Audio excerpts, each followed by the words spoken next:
My daughter's dad and I have been saving equally for her future, but my son's dad has been spending for himself. Now he expects me to split my daughter's savings with our son so he doesn't grow up poor.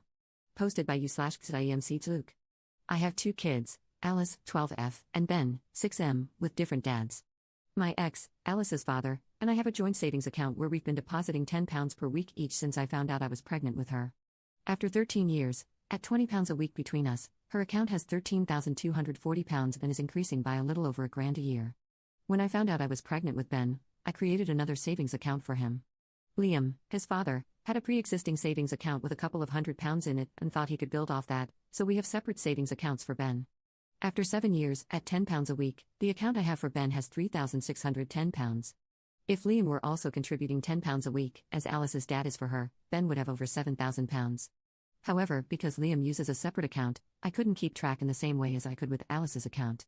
Liam says the account for Ben that he controls only has a couple £100, so while our son should already have over £7,000 in savings, he has less than £4,000.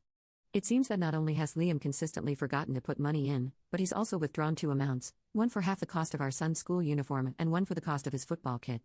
The idea of these accounts is that the kids get them when they turn 18, untouched in the meantime, so they can use the funds to help with university, put money toward a car, use it for rent, or even buy something really impractical and expensive that they wouldn't otherwise be able to afford. I make a bit more than Liam, but not much. I could afford to mass deposit the missing money right now and tighten our belts next month, or I could double my contributions to Ben's account until the difference is made up, which would take about 7 years. Liam thinks I should add their total and then equally divide the amounts in both accounts between the kids or take what's missing from Alice's account. Liam says he can't afford to make up the difference himself right now and won't be able to contribute £20 a week for 7 years to make up the shortfall. We have shared savings, about £2,000 in an emergency fund, and a joint account for household expenses like food and bills. We could take money from the emergency fund, but that is meant for emergencies.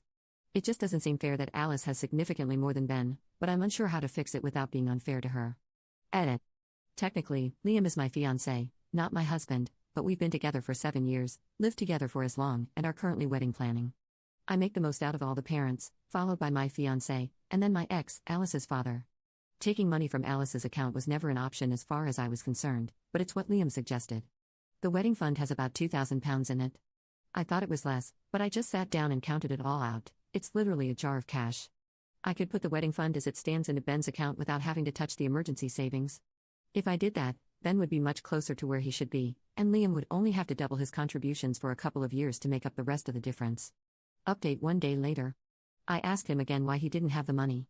He said he just didn't. I asked him to bring up his bank statement, payslip, or anything that could show how much money he had, bearing in mind he was last paid on the 28th, and today is the 30th, but he refused. I told him that if we were combining finances in any way, I should be able to see where his money is going. He responded that I wasn't showing him my financial information, so I pulled up my banking app to show him my own balance and transaction history. He then showed me his last statement, which his bank had emailed him today. We had a fight, and he's staying in a hotel tonight, which, it turns out, he can more than afford. He has nearly £60,000 in his personal current and savings accounts, presumably meant solely for himself. Essentially, after leading me to believe he had put aside £3,500 for our son, he admitted he had only allotted a few hundred. I had actually put aside the £3,500 to combine with his. Instead of admitting that he had nearly £60,000 at his disposal, he told me to take money from my daughter to give to our son. When I asked him what he thought he was doing, he replied that he didn't see the point of creating a savings account for our son to access when he turns 18, as our son is currently only 6. I explained the concept of saving up again, but he repeated that our son wouldn't need the money for years, so he didn't see the point of building it up for the past 7 years or for the next 11. I told him he could have just been honest with me 7 years ago instead of lying, and he could have told me the truth at any point in the last few days. Instead, I've been tearing my hair out over what to do to make it up to our son, and he has watched me struggle, dismissing me as dramatic and worrying over nothing. I cannot see us getting married after this, not ever. It's not just the trust issue but also the fact that, knowing he had nearly £60,000 in savings, he decided it was okay to guilt-trip me into taking money meant for my daughter to fix his mistake. The wedding is 100% off. I don't see myself forgiving him anytime soon, but we have a son to think about. If nothing else, I'm going to have to figure out how to co-parent with him. Commenter. I just need to know about the look on this guy's face when he showed you his bank accounts. I need to know if this piece of crap had 1 ounce of remorse, an explanation, or the decency to look ashamed of himself. I don't understand how a person can lie so thoroughly and for so long. That's world-class sociopathy. I wouldn't let my kids near a person capable of that level of deceit. Ops response. He didn't do any of that. He looked a bit put off. Just sort of like he realized it was over.